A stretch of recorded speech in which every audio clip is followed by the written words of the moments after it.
In the previous episode, I had my worst ever experience in a Mythic Plus group, quite possibly my worst ever experience in the 16 years I've been playing this game. But today we're putting all of that behind us and we're smashing our way to Keystone Hero. I bloody hope so anyway, I'm not sure I can take much more of this. We begin today with an item level of 513 and our score sits at 2416. So with less than 100 rating needed for Keystone Hero, that was the target for today. I went and jumped into LFR to get my weekly bullion and decided to spend the 2 I had on a Seal of the Earner's Chosen. I then upgraded a few items and enchanted the new ring. Then it was time for the vault, which has been super underwhelming this season as we can basically get all of the best items from bullions. So as much as I love having this system for season 4, I can't wait for it to go so I can be excited about vaults again. From the vault we have the options of Myth tier shoulders and Myth tier boots. As boots were something I considered crafting for my second embellishment, I went with the shoulders. This took our total item level up to 514.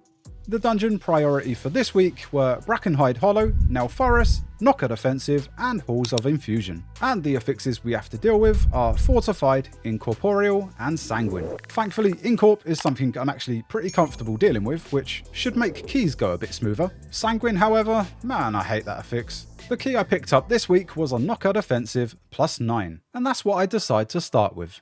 In true Dilly fashion this series, I started this key the only way I knew how. I completely goofed. I went into this week, like every other week of course, hoping to see some improvements, but I need to come clean about something. After recording the previous episode, I did some more research, and you know what I learned after watching some commentary? Funneling. Sounds weird when I say it. Funneling. But yeah, this wasn't covered by anything I'd ever read or watched until now. I had no idea it was a thing. I only knew about single target and AoE. Up to now, I've basically been trying to AoE when at 3 targets or more, which although a lot of this is situational, this isn't easy to determine. Now, as it's Fortified week, this is probably the best time for me to showcase how this works. Basically, in a lot of these trash packs, I want to target the mob with the highest health. I shouldn't worry so much about spreading lashing flames, but to continue spreading flame shock through lava lashes when available. Along with this, I've been told by many of you guys that I've not been using frost shock correctly, or enough. After realizing this, which made me feel incredibly embarrassed, I should do a better job with this today, hopefully. There's a few more things and way more advanced tips offered by a handful of players that were nice enough to reach out,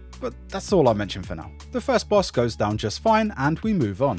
I continue going into packs trying to identify the mobs with the highest HP. I focus that target and I work on my funneling. From time to time it seems to be going okay, but other times are incredibly underwhelming. I rather enjoyed the second boss though. Single target seems to be where I can actually perform, I think. The orb certainly helped. Then we move on to the next pack, which is scary for a lot of players, because there's a good chance you encounter a bunch of pesky birds. However, this time, the tank decided to go left, which was new for me. The tank pulls a rather large pack, so I decide to bloodlust, and I really struggled to find my funnel target. I also struggled to identify where to stand with all the swirlies on the floor, and all of this thinking turned my brain into mush. I forgot which buttons to press, I don't have flame shocks out, and it's not even on my main target. And well, you can see just how bad my brain farted by looking at details. Yeah, that's unacceptable. I do much better with a few packs leading up to the third boss, but it still feels very underwhelming. The last boss was messy. I ran to the right to interrupt the furthest ad, then realised the DH used their sigil and I felt a little redundant. Oh, there was no communication. I lacked so much damage where I had to move in and out, a few brain farts here and there, but we do end up taking this guy down, 2 chests in the key, and this takes our total rating to 2434. We picked up some hero braces, but the unfortunate part of all of this is that our key turned in to a Brackenhide Hollow 11. Oh boy. There was no chance I was going to continue running my own key just yet. I didn't want to drop it down either. So instead, I decided to sign up to some keys. And I got myself into a Halls of Infusion +8. The first pack was pretty messy and hard to focus, as the tank pulled so much and made me incredibly flustered. But that's fine because we've got Fail Pala to carry me through this one. A few packs later, the tank realises that everything seems to hurt, then decides to tell everyone to wait and pulls all of this. I delay my damage in case of threat, we mess up on the affix and it goes off, we don't deal enough CC and interrupts, and we lose both the hunter and the tank. But what I didn't notice until now is where on earth did these guys come from? Yeah, I'm still a little confused. We wipe and go again, but it still proves a little too much for the group to handle and the tank goes splat. Fail Pala decided to leave and that was the end of the key. I signed to a few more keys and got into a Nelfaris +8. I waited for the rest of the group to form, and look who signs to the key. Well, this could be interesting. The first couple of packs were okay, though there's no competing with the Rep Paladin. But at least we got to the boss this time. We took this guy down, and I was just happy to see that I wasn't so far away on single target, but perhaps still on the lower side. I don't know. I found it hard to funnel leading up to the second boss, as there was so much movement and most of the trash died way too fast. The second boss felt better for single target, though we did lose the healer around 60%, but we picked them back up and we continued the fight. We got to roughly 10% and the tank goes down. We had one CR available, though it's not used, and we end up wiping. Looking back at the footage, it looks like the tank turns their back on the boss. Quite often actually. I don't point this out to mock the tank of course, more of a reminder or a bit of advice to any tanks watching. Instead of running away and turning your back on the boss, try using the strafe keys to move from side to side. I think by default this is set to Q and E, though I've changed mine to A and D. It's personal preference of course, I'll leave that down to you. This is crucial for tanks because if you turn your back on an enemy, you simply can't avoid any damage. By this I simply mean you can't do stuff like parry, block or reflect. You can backpedal too in some situations I guess, but yeah, never turn your back on an enemy. Round 2 goes so much better, and although we let an incorp go off, we take this guy down. We continue struggling with some trash leading up to the third boss, and yeah, damage wasn't great. I don't think we're timing this one. It was also concerning that I mentioned 3 times during this run that it's probably better we use bloodlust on large trash packs and not the bosses, which we really didn't have much of an issue with. But I'm totally ignored and bloodlust gets used on the boss. We take this guy down and we only have 8 minutes to finish the key. We then continue wasting more time on trash before you jump down and make your way to the last boss. Though maybe it was for the best, as the tank doesn't handle the trash very well and takes a volcanic cast to the face. Ouchies. We get to the last couple of packs and the tank decides to chain pull. And being a fortified week, you probably want to use bloodlust on a pack like this, but as much as I tried, lust was being used on bosses instead. We lose the healer, then the tank, and everyone else. We do eventually get to the last boss, still missing 5% count, and we begin taking this guy down, which we do more than 1 minute over time. We take down the last bit of trash, gaining a whopping 3 score and taking our total rating to 2,437. I won't display what was said in party chat though, yikes. I wasn't satisfied with that run, and 3 score certainly wasn't enough, so I jumped back into a Nelfaris +8. This run was a bit better in some places, but as things died too quickly, finding the right target and working on my funneling was pretty challenging at times. And holy moly, this priest and warlock were pumping. The best thing about this place though, and something I look forward to every time I come here, is using my parasol. I don't know what it is, it's just super satisfying. We continue smashing through trash, through bosses, and we end up 2 chests in this key, taking our total score to 2,442. We then return to Halls of Infusion, another +8. Third time lucky? This time we had an Org Evoker. And let me tell you, I don't know if it was a placebo, but even in a +8, I could feel the difference from having an Org in the group. CC was also much better than previous keys, and that makes so much more of an impact than just dealing a ton of damage. There's honestly not much to talk about for this run, it was really smooth. But you know what? I thought this bridge would absolutely troll me this season, and there'd be another stream clip to abuse me with. Yeah, here I stand.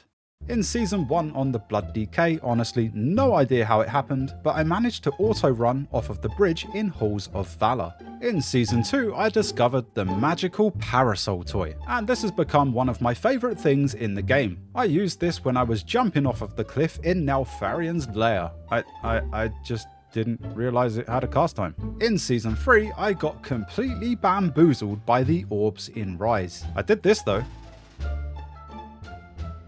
God damn, that was epic. Obviously I didn't mean it. Oh, you thought it was going to be the boulders in Blackrock Hold, huh? Nah, that's Urta's thing. I'm actually such a pro at these boulders.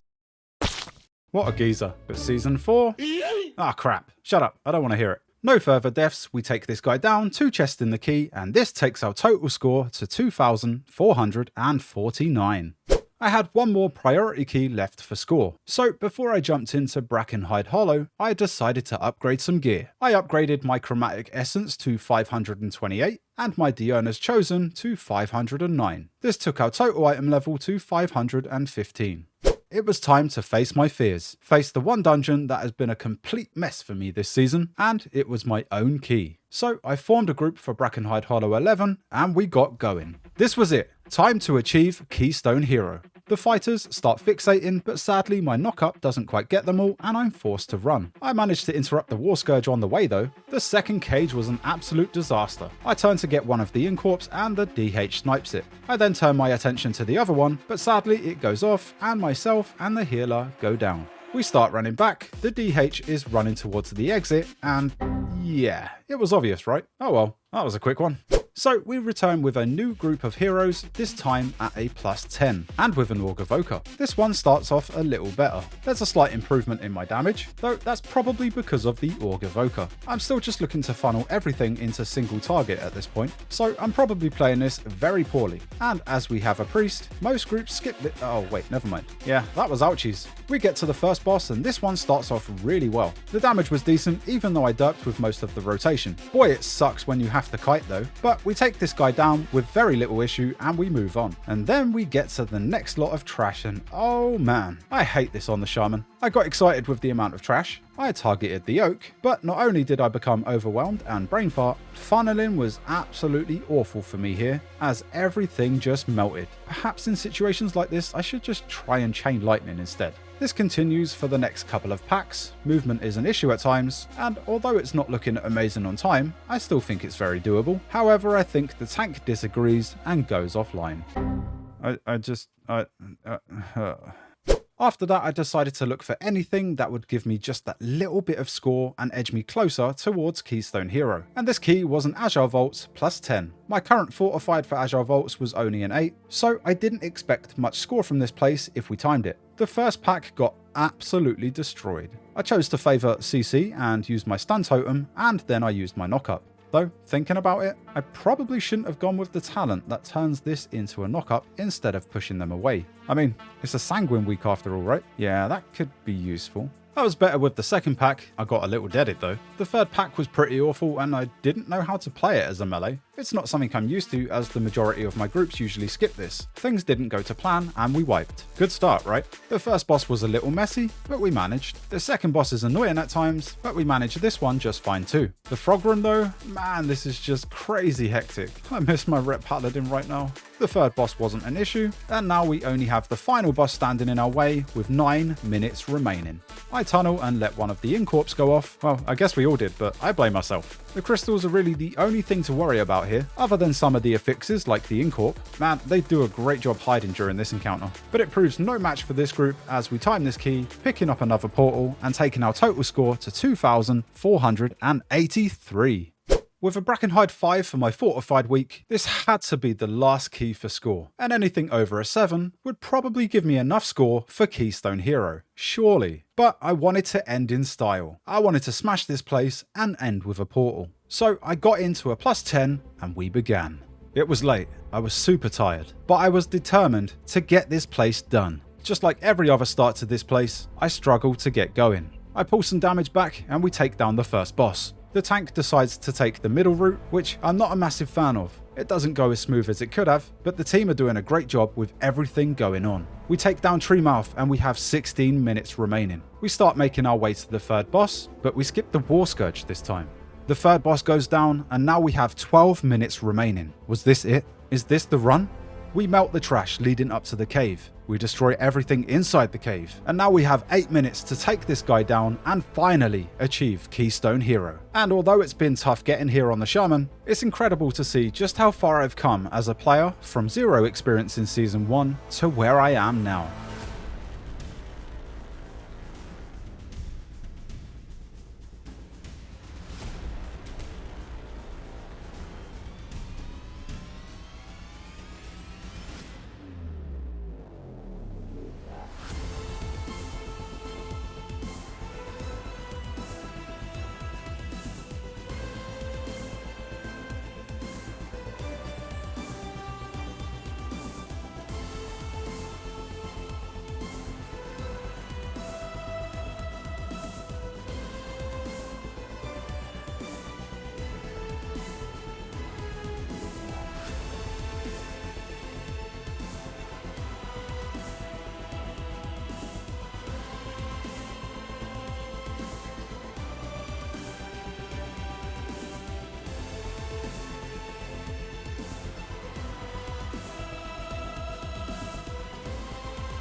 And just like that, with 6 minutes remaining, we don't achieve Keystone Hero, because we still need count. I derped. Alright, now we can celebrate as we finally finish this place, achieving Keystone Hero and picking up our third portal on the Shaman.